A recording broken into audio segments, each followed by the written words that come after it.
প্রিয় খোকা, বেশ কিছুদিন ধরে তোমার কথা খুব মনে পড়ছে।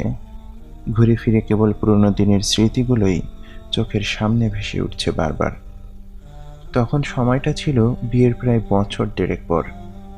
একজন নারী তার জীবনে সবচেয়ে প্রিয় যে সংবাদ পেতে পারে, সেই সংবাদ আমিও পেয়েছিলাম। তুমি জানো কি ছিল সেই সংবাদ যা আমাকে জীবনের পরম আনন্দে ভাসিয়েছিল? সেটা ছিল তোমার অস্তিত্বের সংবাদ। আমাকে বলা হয়েছিল আমার গর্ভে তুমি এসেছো। বাবা আমার, আমি তোমাকে কোনোভাবেই সেই মুহূর্তের কথা বলে বোঝাতে পারবো না। আমার গর্ভে তোমার অস্তিত্বের সংবাদ যে আমাকে কীরকম আনন্দের প্লাবনে ভাসিয়েছে, সেটা তুমি কোনোদিনও বুঝবে না। তারপর অনেকগুলো সপ্তাহ কেটে গেল। আমার শরীরে আস্তে আস্তে পরিবর্তন আসতে লাগলো। শরীরের এই পরিবর্তনের সাথে সাথে আমি ভয়ও পাচ্ছিলাম, কারণ আমি যাই খেতাম তাই বমি হয়ে যেত। প্রচণ্ড দুর্বলতা এসে আমার শরীরে ভর করতে লাগলো।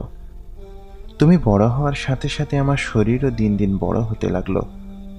আল্লাহর নামে শপথ করে বলছি, তুমি গর্ভে আসার পর আমার শারীরিক দুর্বলতা, অসহনীয় ব্যথা, খেতে বা ঘুমোতে না পারা সত্ত্বেও যতই দিন গড়াচ্ছিল, তোমার প্রতি আমার ভালোবাসা ততই বেড়ে চলেছিল।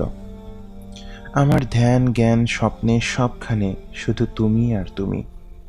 এভাবে দিনগুলো সপ্তাহ আর সপ্তাহগুলো মাসে পরিণত হতে লাগলো। সময়ের সাথে পাল্লা দিয়ে আমিও যেন ভারী হয়ে গেলাম। আমি এত বেশি ভারী হয়ে উঠলাম যে কোথাও বেশিক্ষণ দাঁড়িয়ে থাকতে পারতাম না, বেশিক্ষণ হাঁটতে পারতাম না। এরপর এমন একটা সময় এলো যখন আমি চিত হয়ে ঘুমাতেও পারতাম না। কেন জানো?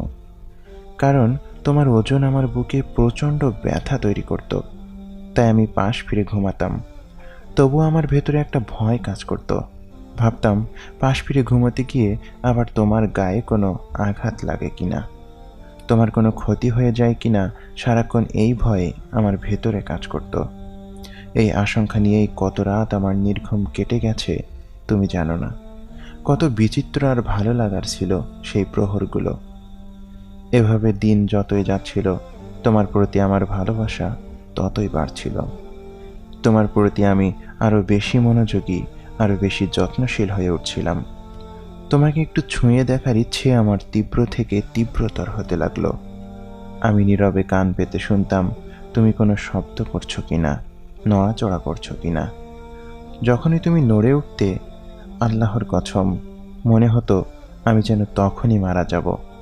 প্রচণ্ড ব্যথায় আমি কুঁকড়ে উঠতাম। আমি যেন নিজের ভেতরে নিজেই গুটিয়ে যেতাম।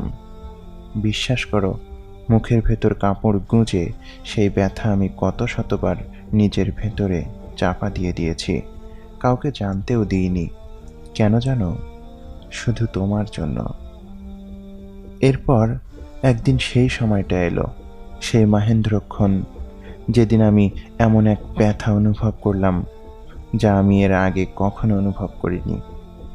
এমন এক ব্যথা যার কারণে আমার মনে হচ্ছিল আমি বুঝি মারাই যাব।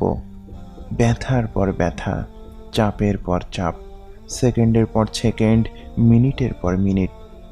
আল্লাহর কসম, সেই সময়টাকে আমার সারা জীবনের মতো দীর্ঘ মনে হচ্ছিল।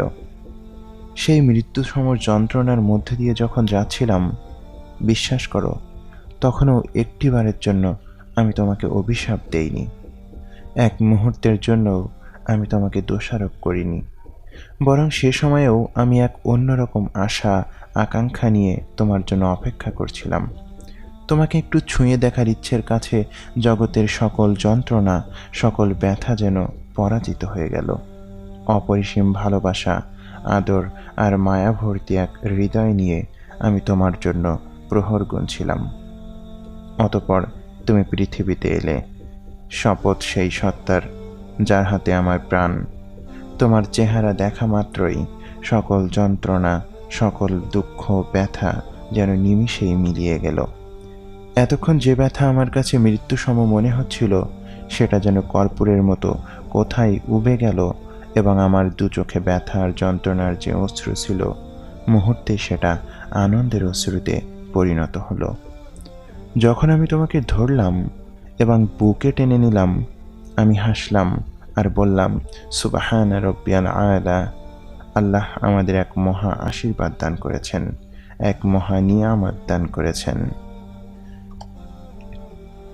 প্রিয় সন্তান, এরপর সেই নির্ঘুম রাতগুলোর গল্প কি তুমি শুনবে না? তুমি জানো কেন সেই রাতগুলো আমার নির্ঘুম কেটেছিল? তোমার জন্যে। কারণ আমি সহ্য করতে পারতাম না তোমার এতটুকু কান্নাও। তোমাকে কোলে নিয়ে হাঁটতে হাঁটতে কত রজনী আমি কাটিয়ে দিয়েছি, সেই হিসেব আর নাই বা দিলাম তোমায়।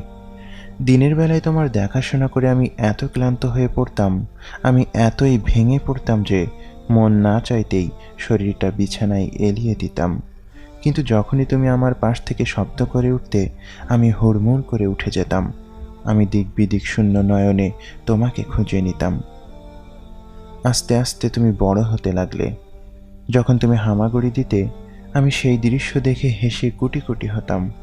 যখন তুমি আমার আঙুল ধরে হাঁটতে শিখেছিলে, তখন আমি মনের ভেতর কি যে এক পুলক অনুভব করতাম তা তুমি বুঝবে না। এবং তারপর তারপর এমন একটা দিন এলো যা আমার জন্য সত্যিই কঠিন ছিল। এটা ছিল সেই দিন যেদিন তোমাকে প্রথম স্কুলে দিয়ে আসলাম। তোমাকে যখন স্কুলে রেখে আসছিলাম, তখন তুমি হাউমাউ করে কাঁদছিলে। এই প্রথম আমার চোখের আড়াল হলে তুমি। বিশ্বাস করো, তোমার সাথে সাথে আমিও সেদিন কেঁদেছিলাম। তবুও সেই কান্নাকে আমি বাস্তবতার উপর প্রাধান্য দিইনি। আমি জানতাম এখানে তোমাকে পড়তেই হবে, কষ্ট হলেও থাকতেই হবে, এবং এটাই তোমার জন্য উত্তম। তোমার কল্যাণের কথা ভেবে আমি সেদিন আমার আবেগকে নিয়ন্ত্রণ করেছিলাম। এরপর বছরগুলো দ্রুতই কেটে গেল এবং তুমি সেই স্কুলে বড় হয়ে উঠলে। পড়াশোনা শেষে তুমি স্বনির্ভর হলে, নিজের ভালো মন্দ বুঝতে শিখলে, নিজেই সিদ্ধান্ত নিতে শিখে গেলে। এরপর এরপর তোমার জীবনে এমন এক দিন এলো যেদিন আমি তোমার জন্য অত্যন্ত আনন্দিত ছিলাম। আবার একই সাথে আমার প্রচুর দুঃখ বোধ হচ্ছিল। যখন তুমি বিয়ে করার মতো কাউকে খুঁজে পেলে, তোমার খুশি দেখে আমার কি যে আনন্দ হচ্ছিল তা লিখে বোঝাতে পারবো না।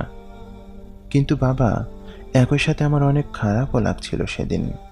এই ভেবে অল্প যে কয়েকটা জিনিস এতদিন আমি তোমার জন্য করতে ভালোবাসতাম, এখন থেকে সেগুলি অন্য কেউ তোমার জন্য করে দেবে। তবুও তোমাকে খুশি থাকতে দেখলে জগতে আমি সবচেয়ে বেশি খুশি হই। তোমার আনন্দ, তোমার ভালো লাগা আমাকে অন্যরকম শিহরণ দেয়। আমি তোমার মা, তোমাকে আমি 10টা মাস গর্ভে ধারণ করেছি। এক মৃত্যুসম ব্যথা, যন্ত্রণা আর কষ্ট নিয়ে আমি তোমাকে দুনিয়ার আলো দেখিয়েছি। বুকের দুধ খাইয়ে তোমাকে বড় করেছি। সমস্ত বিপদের সময় তোমাকে বুকে আগলে রেখেছি, পরম যত্নে, পরম মমতায়। কিন্তু বাবা, যখন তোমার কাছে নতুন কেউ এলো, যখন তুমি সঙ্গী হিসেবে নতুন কাউকে পেয়ে গেলে, আমি তোমার কাছে কেমন যেন অবহেলার বস্তু হয়ে গেলাম। ছোট্টবেলায় খেলতে গিয়ে ব্যথা পেয়ে কাঁদতে কাঁদতে যখন তুমি আমার কাছে আসতে, আমি আমার আঁচল দিয়ে তোমার চোখের জল মুছে দিতাম, বুকে জড়িয়ে ধরে ব্যথার জায়গায় মালিশ করে দিতাম। আর যখন তুমি বড় হয়ে উঠলে, তোমার ব্যথার কথা তুমি আর আমাকে শোনাও না। কান্না ভেজা চোখে আমার কাছে ছুটে আসো না। আমাকে জড়িয়ে ধরে আমার আঁচলে মুখ লুকাও না। তোমার আনন্দের খবরগুলোও আমি আর জানতে পারি না। বাবা, ভেবো না আমি আজ অভিযোগের ঝুলি নিয়ে বসেছি। ওয়াল্লাহি, তোমার প্রতি আমার কোনো অভিযোগ নেই। আমি তোমার মা। পৃথিবীর কোনো মাই তার সন্তানের প্রতি অভিযোগ জমা রাখতে পারে না, আমিও পারিনি। শুধু চাই তুমি ভালো থাকো, অনেক ভালো। শুভকামনা তোমার জন্য।